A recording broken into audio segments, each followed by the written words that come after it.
Greetings. I'm going to talk a little bit about me. I'm a writer, but more importantly than that, I am a person who believes entirely in the idea that words make worlds. And that is a seismic statement. And it's a statement that needs a little bit of unpacking. And so the way that I try to do that is simply by reintroducing us to the idea that language is, for all intents and purposes, a borrowed thing. It is a co-opted thing. You learned it by virtue of your parents or whoever raised you first, right? They were the facilitators of that language.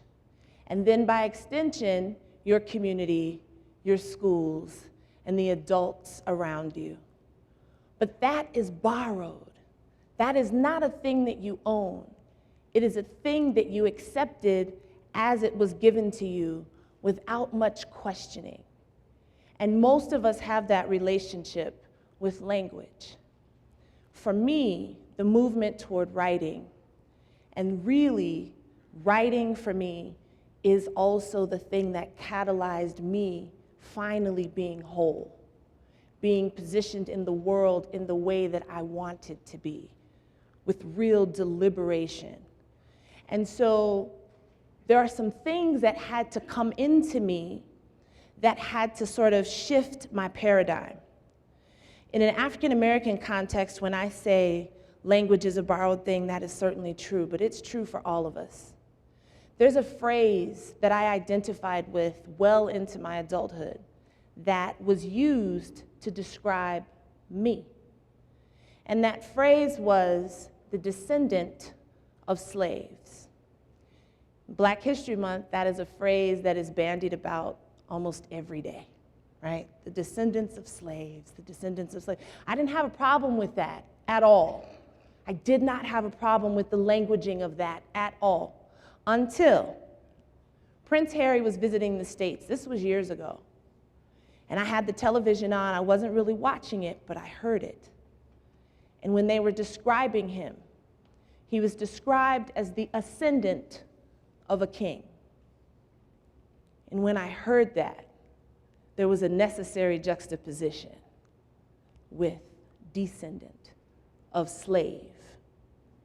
And suddenly, everything that I knew about etymology became apparent. Because I know that to ascend means to go up from or to be above. And I know that to descend means to be beneath or to come down from. So this is a person who is being languaged as the ascendant of a king. He will rise higher than a king. And I have been identifying with the phrase descendant of slave. I will be lower than a slave. I had a problem with that. And so I had to start interrogating the language in a real way. And what I know is this: English borrows from everything else, right? It borrows from Latin, it borrows from French, it borrows from Spanish. So all of a sudden, all those years of private school, all those etymology classes, now I know how to reinterrogate the language that I've been using. And I discovered very quickly that I had been misusing it all my life. Writing, for me, is about the reclamation of language. And in so doing, it is about the reclamation of myself. It is about the insistence of myself. It is about naming myself and claiming myself and defending myself. I don't want to believe that I know what I'm saying. I want to know that I know what I'm saying. There are all kinds of ways to unpack this. Poetry, for me, has opened me up to how available language actually is to all of us. And so all of a sudden, words that we use synonymously, it becomes apparent to me that they don't have anything to do with each other. The fact that if I say, this is a nice crowd, it reads for you as a compliment. But if you look at the dictionary at the word nice, then you find out that it was parented by Latin. Nice comes from nascience. Nascience, as in no science, as in no knowledge. So when you look at it, you get the part of speech, and then you get all of these definitions that are complimentary: kind, warm, pleasant, sweet, polite. And then underneath all of those definitions, you get its meaning in bold letters: ignorant and wanton. The meaning of nice. But we have defined it otherwise. That was a seismic thing for me to reckon with. That definition and meaning are not the same things. That definition is, in fact, a commentary on meaning. That's huge for me, particularly as a woman of color. The business of identifying myself for myself. The resistance of being misnamed further, historically or contemporarily, begins with me having a different kind of relationship with language. So, part of what I do as a writer is that I'm trying so hard to reflesh the bones. There are so many people who preceded me who didn't have the opportunities that I do, the resources that I do, who did not ever have the ability to, or the freedom to, go and get this information for themselves. So much of the writing for me is about reanimating the bones of those who've preceded me. And in so doing, my hope is that I honor them. There is a piece that I wrote in honor of 4 little girls who died in the 16th Street Baptist Church bombing in Birmingham, Alabama, 50 years ago this past September. And so this piece is Birmingham Sunday.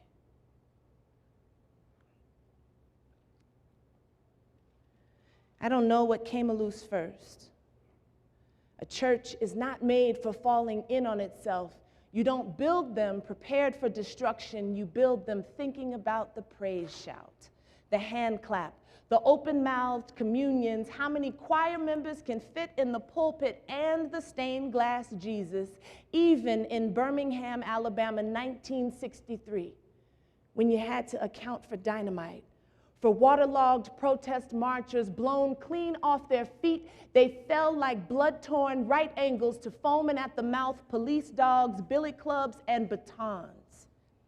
If you were a colored girl in Birmingham, you knew how to duck and shrink, how to be a misspelled word, an incomplete sentence, squelched down to sugar-softened press and curl perkiness. Their silence was so loud, their teeth a locked gate, their mouths held annual sit-ins for their flame-red throats, the sizzle and spill of every unsaid thing, and it's hard to be so still with all that starshine and playground shimmy in the stretch of our bones. But on Sundays, we get it near right. The mornings roll out in hotcakes and black coffee. Daddy is a baritone down the hall singing hymns. Mama is fixing his tie, then yelling about, hey, get on in here and eat before this food gets cold. And we get to wear our hair down. It will be curled around our ears and stopped with ribbon, and the wild hunger of Jim Crow cannot find us in church, so we're scooting around the kitchen in our pretty white shoes without a single scuff, and our sister gets to dab a little rouge on her cheeks just on Sundays, just on Sundays. And the car ride is a sovereign floating joy, because Mama can sing. And she's rolling that pretty bell tinkle soprano out, and we're picking up the chorus where we can. And though we have to keep tugging at our slip so that it does not dip below our dress, we are still everything new and shiny that God has ever loved, and deep and high in our sometime colored girl loveliness, because Jim Crow does not seek you in church. I don't know what came loose first, but when the choir was singing, I wish I knew how it would feel to be free, and you were a wet giggle with your sister in Sunday school, the sky came down and smothered everything. Ceiling tiles flew like occasional birds, smacked the walls and smoldered. Skulls and incandescent smoke, a wild death for a young girl, a valley of broken jawbone, baby teeth scattered like confetti, a stony, vexing sleep. The sun, crazy, was shining anyway. Refugeed clergy digging through the rubble, finding tiny limbs, and the world is a singed skirt. I don't know what came loose first, but it all came loose, didn't it, Addie and Denise? Didn't it, Cynthia? Didn't it, Carol? Didn't it drop the winter in? Didn't it catch and keep the sky snatched low by the terrible clang of dynamite? Nobody should offer you a heaven when you hadn't even had your period yet, or been to your first boy-girl dance and had the chance to gossip about it the next day. And nobody can flesh your bones. Your mama will never be the sister who could smile with all her teeth, because somebody lifted a sheet, and underneath it was your bomb-blasted body, and the world broke open and swallowed her whole. Things fall apart. The center will not hold, but do you hear that? Just over all that ugly, do you hear that?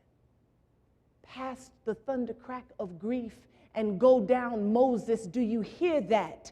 Can't no homemade detonated nothing touch it. Just down the street, there is still rough and tumble tag and tea parties. Some little girl is still lemon cookie, hula hoop and hopscotch wonderful, twirling around in her mama's old stitched and restitched skirts, and she's gonna go to church on Sunday singing, I wish I knew how it would feel to be free.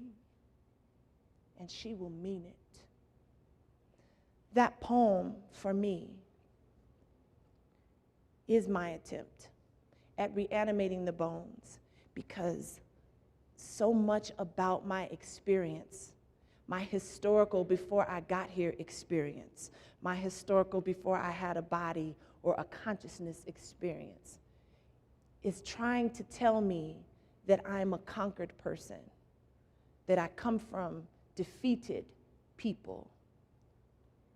And I resist that. I reject that. I operate and position myself in the world with the fact of my being and my becoming, with the fact of my whole ancestry for me is rooted in the supernatural. I am so proud of the people whose blood moves in me. It does not tell me that I am a conquered person. It does not tell me that I am a low person, that I am operating from an inferior position. It tells me that somebody that I alchemized from was in the belly of a slave ship, that they negotiated circumstances that are unlanguageable, insurmountable, that should have destroyed them, but that it didn't. Somebody made the seismic choice to stay.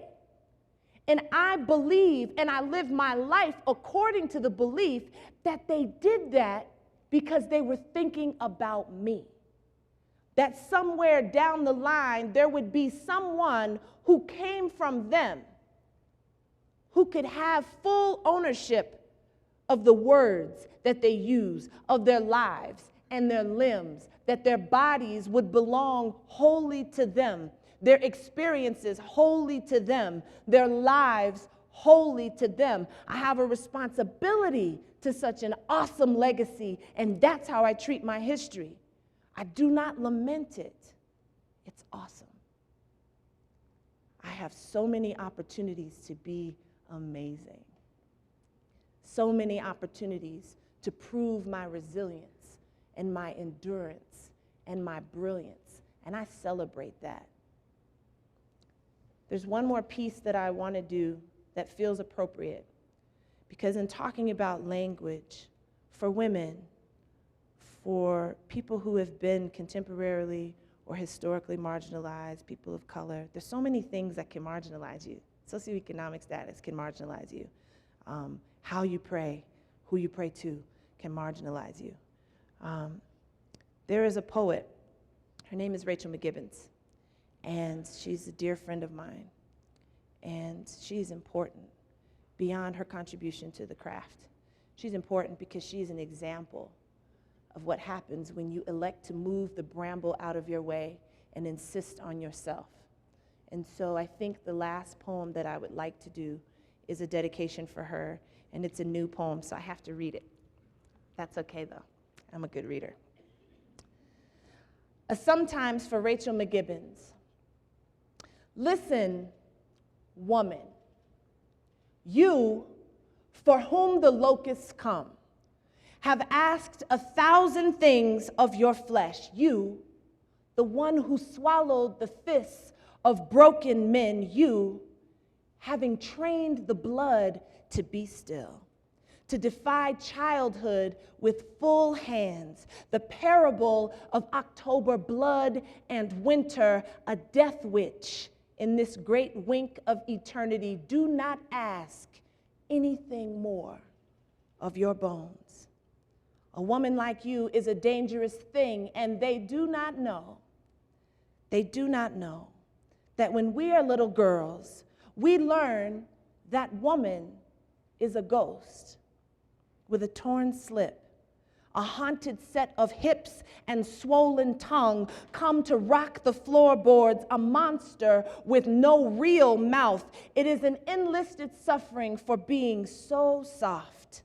Listen, some of us will be unholy forever. We, who have clawed the grave with our one good hand, called hell into our bodies, declared war on the humbler functions of femininity, we, who shook heaven loose when we laid ourselves flat, gave birth to boys in our childhood bedrooms, the wild, secluded rolling of our bodies breaking on the end of our father's fists, we, who could have done better with hope and prayer. We who forgot God, we who could not find him, we who could not be content to remain unripe, we who have been emptied out of coquettish flick of the wrist responses to rape culture, we, always the plaintiffs, we, never the gavel. Sometimes, Rachel, sometimes we give up heaven for the rights to our bodies. We bloodshot and baying at the moon women, the leprous hand of resilience that snatches our bones loose to make us get up, to endure the winter one more time. We know patriarchy is the artwork of a murderer, some axe-wielding woodsman who cursed his mother in between the thighs of every unchristened woman who tried to love him. Here is the prayer we remember, the only one that fits in our mouth. Glory be to God for unkilled things, for the women who refuse to die.